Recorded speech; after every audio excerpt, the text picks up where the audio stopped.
Hello. Welcome to my talk. My name is Joseph Mbele. I am a Tanzanian.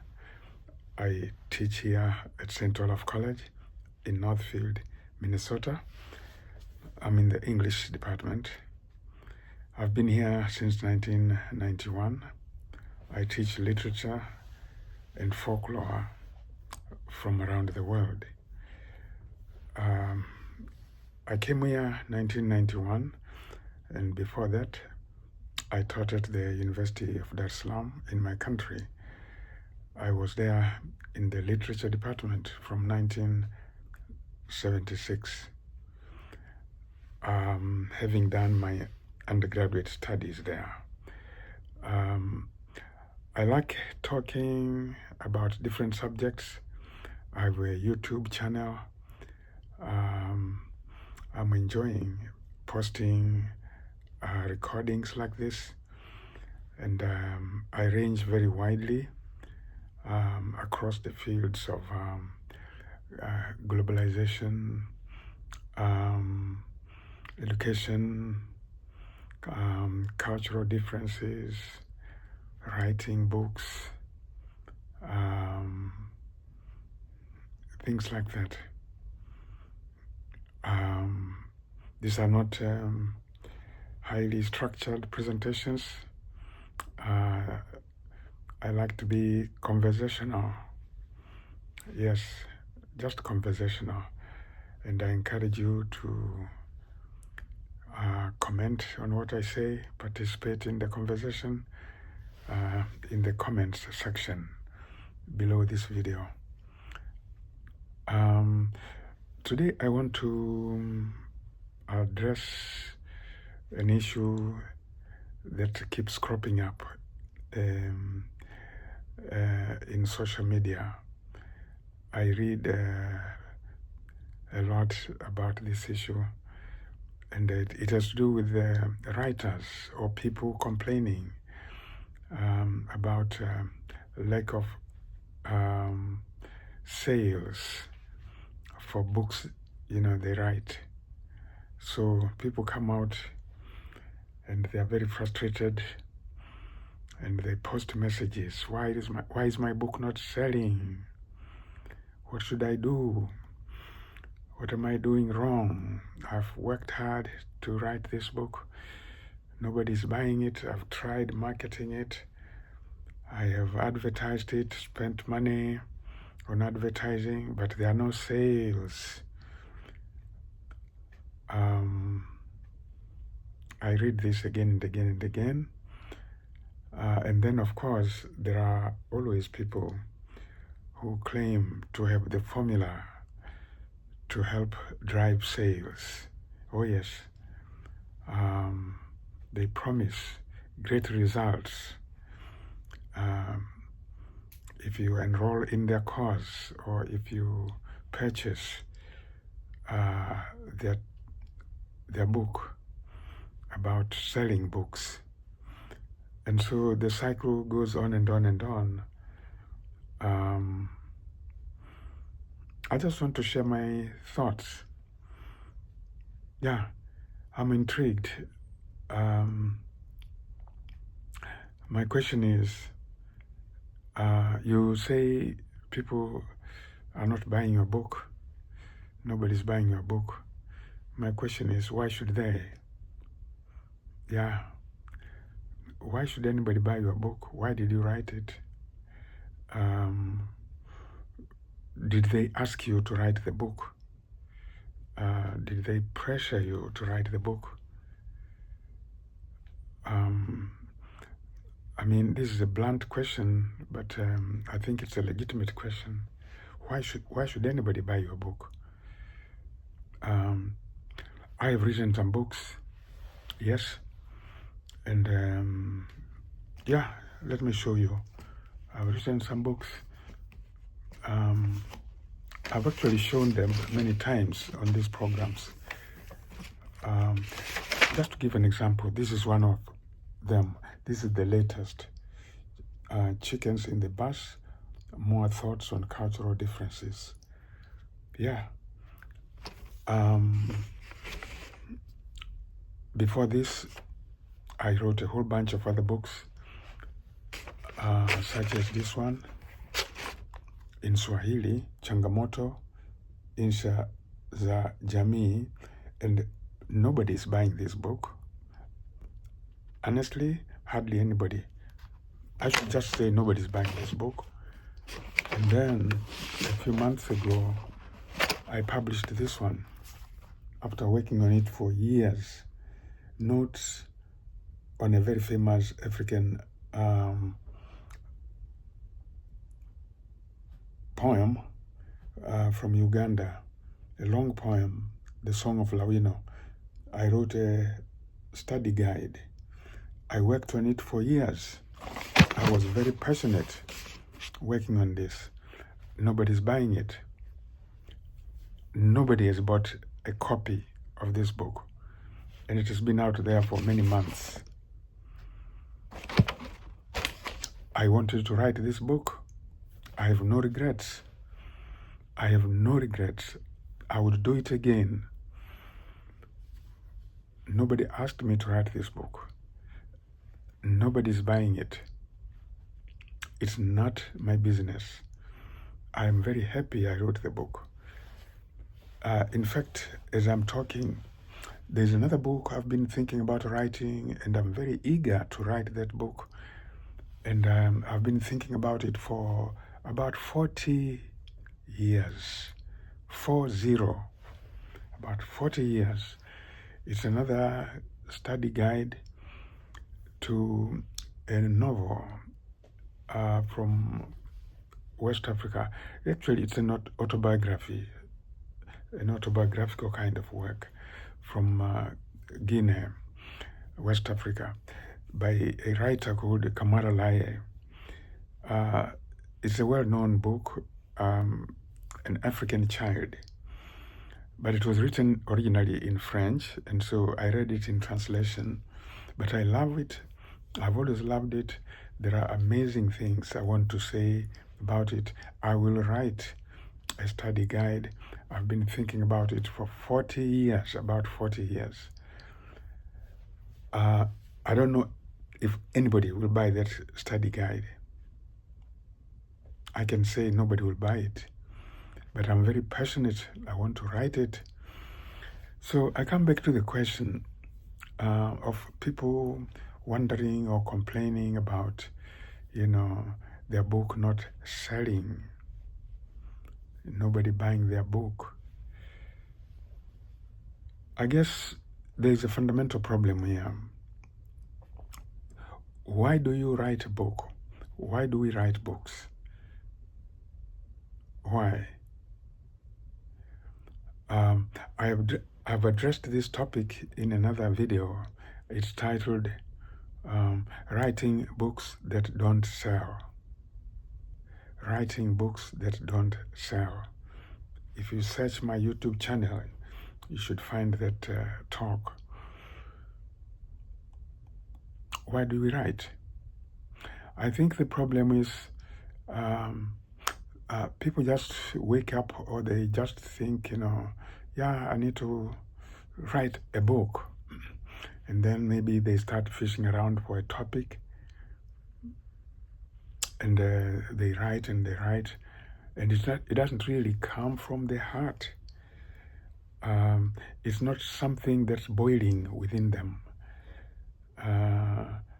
No, it's not really something that has roots and presence in their heart and in their mind, an enduring presence in the heart and in the mind, something that really pushes them, and it will not go away. They don't have that. It's a whim, it seems to me. And so they write this book. They probably work hard on it. They write it, but it is somewhat mechanical. It's somewhat artificial. And when they are done, they are not really attached to it. They write, they publish it, and basically they forget it.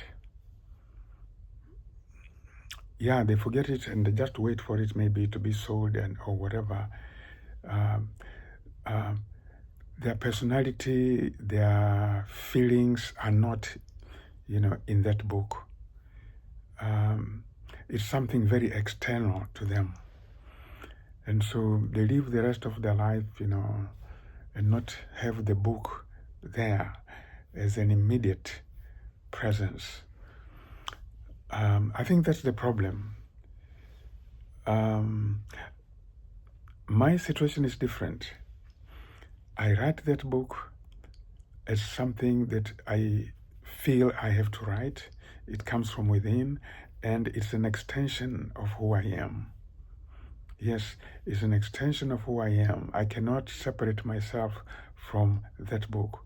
My personality, my temperament, my way of speaking, that book is just like another me, an incarnation of my own self. So I can't forget it. I don't forget it. I think about my books again and again, almost all the time. I am inseparable from my books. It's almost like a parent.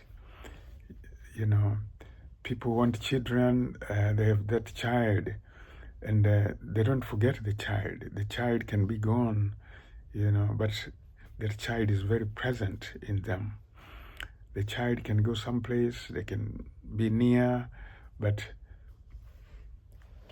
the parent is never separated from that child. It's the same with my books. They are an extension of me, and I live in them, and they live in me, period. So I'm not writing for the sake of other people. I'm not writing to sell these books. And so if people wonder why I always talk about my books, I always do.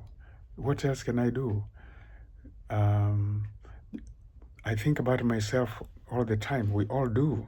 We all think about ourselves. We are very aware that we are there. We have needs, we have feelings, we have this. We never forget ourselves. And my books are extensions of myself. I cannot forget them.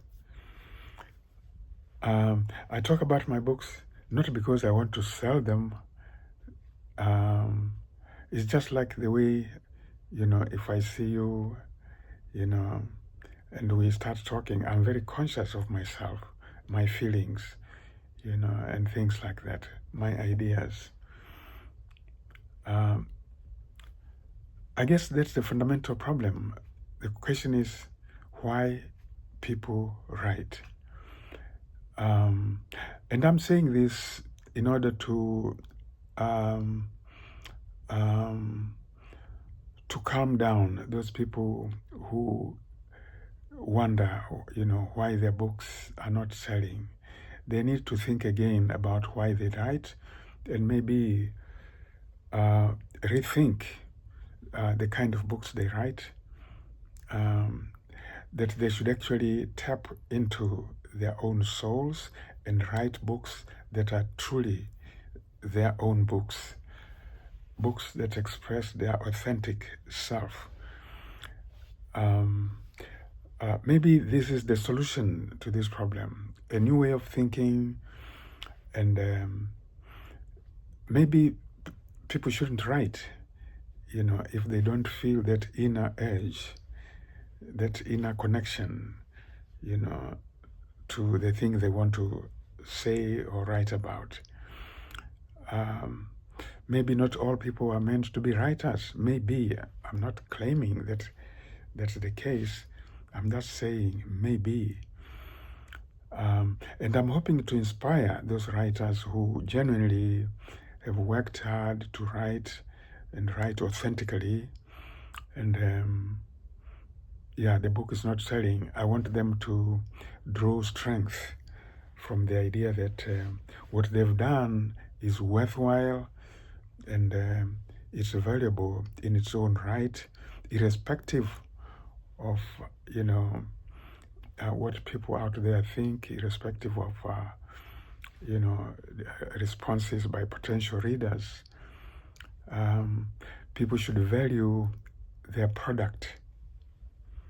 I hope that will help, some people, continue to write and continue to be proud of their work and to continue to value their work. It shouldn't depend on what other people think. Primarily, it should be you yourself valuing your work and being very comfortable with your work and accepting it. It has to start with you. You are the foundation.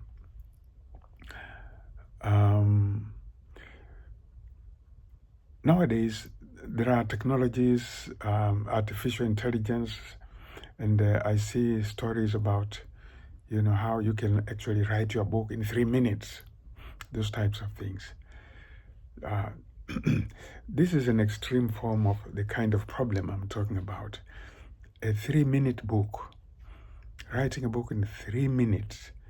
What kind of connection can you have as a writer, to such a book? What kind of connection? And I've seen people online saying, they've written dozens and dozens of books, once they figured out how to do it using artificial intelligence. Dozens and books, hundreds of books. Somebody said 200 books. That's very strange. What kind of connection would anybody have, with such kinds of products? I believe in the old style of writing, where I work to construct that sentence and it really embodies, my skills, my sensibilities. It takes me many years to write a book. This one, for example, Matengo Folk Tales, I published it in 1999. It took me about 23 years, of thinking and trying and failing, revising and trying again and putting it away, but thinking about it, sometimes putting it away for months, but still thinking about it, doing research and coming and writing again. After 23 years, I published it. I'm very proud of it. I don't care if anybody is buying it. Anyway, a lot of people are buying this book. I know that. And it's actually even used in college classrooms, university classrooms. And it was even mentioned on this famous American television show called Jeopardy on the 23rd of November 2017. So it became very famous on that day. I'm just saying, it wouldn't matter if the book was not being read by anybody. I worked on it for 23 years. I have no regrets. I will do it all over again. So that is my belief, that the book should be an extension of me, and I've worked through all the sentences and to just get it right, and it bears my feelings, my thoughts, my style, my personality. Again, it's an extension of who I am. I am happy, I am proud of such a product. A book written in 3 minutes using artificial intelligence does not satisfy me. It won't. And I will never do those types of things. I'll keep working the old way, and I derive inspiration from people like my favorite writer, one of my favorite writers, Ernest Hemingway. In his Nobel lecture, he got the Nobel Prize for Literature. And he said, writing is a lonely life. Yeah, writing. And he expressed, in many ways, in many situations, the idea that writing can be very, very hard. Sometimes it can be very hard, like breaking rocks. But he also said the satisfaction that comes from a well-written piece is immeasurable. That is my style, that's my philosophy, but I wanted to just share those few thoughts. I'll keep talking about this topic of writing, the dynamics of writing, the joys and sorrows of writing, the satisfactions, and so on. So that's it for today. Thank you for coming to my YouTube channel. Keep visiting, and I wish you all the best.